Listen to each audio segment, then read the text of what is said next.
ప్రియమైన బిడ్డలారా, సహోదరులారా, దేవుడి కృప మీకు అందరికీ తోడేను కాక. యేసయ్య ప్రేమ సహవాసముతో మీరు ఉంటూ ఆత్మీయంగా కొనసాగిస్తున్నారని విశ్వాసిస్తూ అన్ని దినములు కూడా ప్రార్థిస్తున్నాం. మా యూట్యూబ్ చూసినందరూ కూడా పేరు పేరుని కూడా వందనాలండి. లైక్ చేయండి, షేర్ చేయండి, సబ్స్క్రైబ్ చేయకపోతే చేయండి. దేవుడి సత్యాలు మీకు అందించాలని, దేవుడి మాటలు మీకు ఇవ్వాలని మీ కొరకు, మీ కుటుంబాల కొరకు ప్రార్థిస్తున్నాను.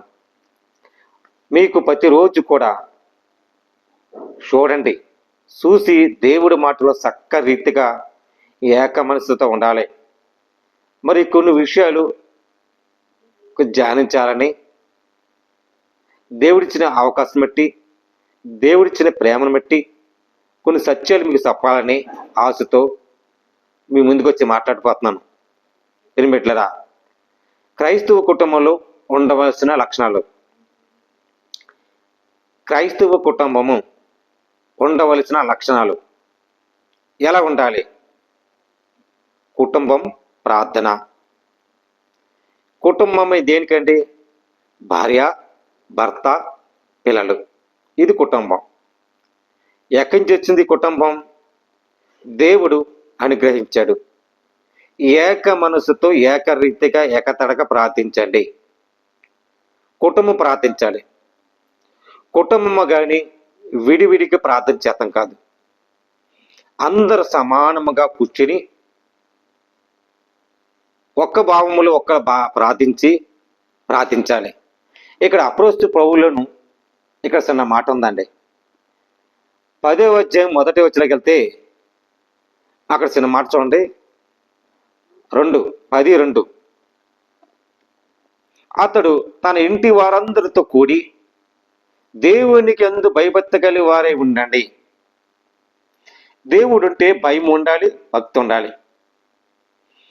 భయం లేదు, భక్తి లేదంటే నువ్వు పాపములో ఎంత కొంత జీవించినట్లు, లేక పాపములో మునిగిపోయినట్లు, లేక మనకెందుకులే అని నువ్వు దేవుడికి దూరం పెట్టి లోక ఆశలతో, లోక మాటలు జాగ్రత్తగా ఉండిపోతాం.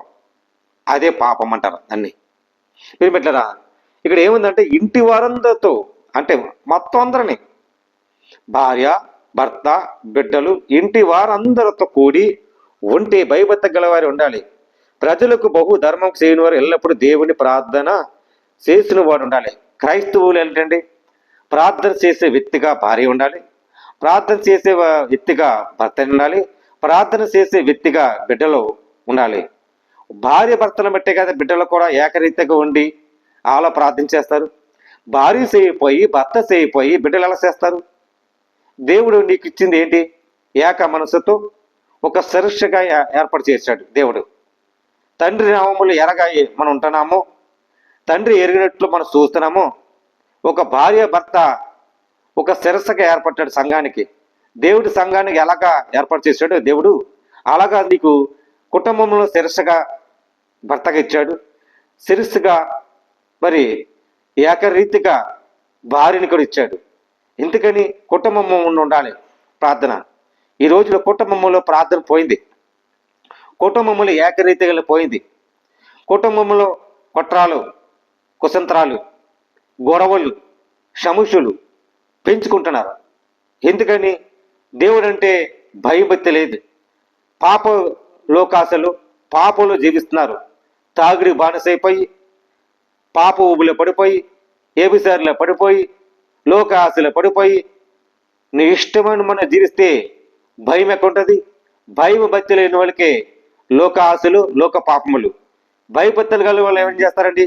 కుటుంబ సమూహంగా, కుటుంబ ఆశగా ఒక భార్య కానీ, ఒక భర్త కానీ శిరస్సుగా నీకు ఎంచబడి దేవుడిచ్చిన వాగ్దాన ప్రకారంగా, దేవుడిచ్చిన మహిమగా పెంచుకోవాలి, ఆయన మనకి ఎంత హెచ్చించి చేశాడు అని ఏక మనసు ఉండి మరి కుటుంబమును ఉండి ప్రార్థిస్తే దేవుడి మహిమంటూ నువ్వు చూడబోతావు. ప్రియమిట్లరా, ఎల్లప్పుడూ దేవునికి ప్రార్థించాలి. ఎల్లప్పుడు ఏంటండి, మనం ఎక్కడన్నా జాబ్కి వెళ్తున్నామంటే నువ్వు ప్రార్థన చేసి బయటికి వెళ్ళు. నువ్వు ఇంటిలో సమస్య వచ్చిందా తొలుగుంటూ ప్రార్థించు. లేస్తూ పెద్దవాళ్ళు లేచి దేవుడికి మొరపెట్టు. దేవునికి ప్రార్థన చేసినప్పుడు పగలు ఇంచుమించు 3 గంటల వేళ దేవుని దూత అతని వెద్దకొచ్చి కొరీలికి అనే పిలుపుటకు దర్శనముకు తేటగా అంత కనబడను. కొరీలి అనే కొర్నీయుల భక్తుడు ఆ దేశానికి కళ్ళు తెరపించాడు. మరి దేవుడు ఏంటి మహిమ ఏంటి? ప్రార్థించాలి. దర్శనమందు తేట కనిపించిన అతడు దూత వైపు తేరు చూసి భయపడి ప్రభువా యేసు అని అడిగాను. అందుకు దూత, నీ ప్రార్థన నీ ధర్మశాస్త్రములు దేవుడి సన్నిధులకు జ్ఞాపకము చేసింది. ఇప్పుడు నీవు ఎప్పేసుకు మనుషులకు పంపి పేతురు అని మారు పేరు గలక సిమోనుకు పిలిపించను. పేతురు అనికి మారు పేరుకు సిమోనుకు పిలిపించను. దేవుడు మనం ప్రార్థించాలి. దేవుడిని మర్చిపోతున్నాం. దేవుడి ఏకరీతిగా కుటుంబం క్రైస్తవులు ఉండవలసిన లక్షణాల్లో మర్చిపోతున్నాం. ప్రియమైన సహోదరి సహోదరా, దేవుడు మాట్లాడుతున్నాడు, వినండి, ప్రార్థించండి, ఏక మనసుతో ఏకరీతిగా ఉండండి. ఆయన ఏ గడియ సంభవిస్తుందో తెలియదు. ప్రార్థన శక్తి ఉంది. ప్రార్థన మహిమేంటో తెలుసుకోవాలి. ప్రియమైన బిడ్డలారా, ఈ సత్యాన్ని తెలుసుకోవాలని ప్రభు పేరట మీరందరికీ పేరు పేరున వందనాలు తెలియజేస్తున్నాను. దేవుడి మాటలు దీవించి ఆశ్రయించిన గాక. ఆమేన్. ప్రార్థన అండి. పరిశుద్ధమైన ప్రేమగల తండ్రి, కృపగల దేవానికి స్తోత్రాలు.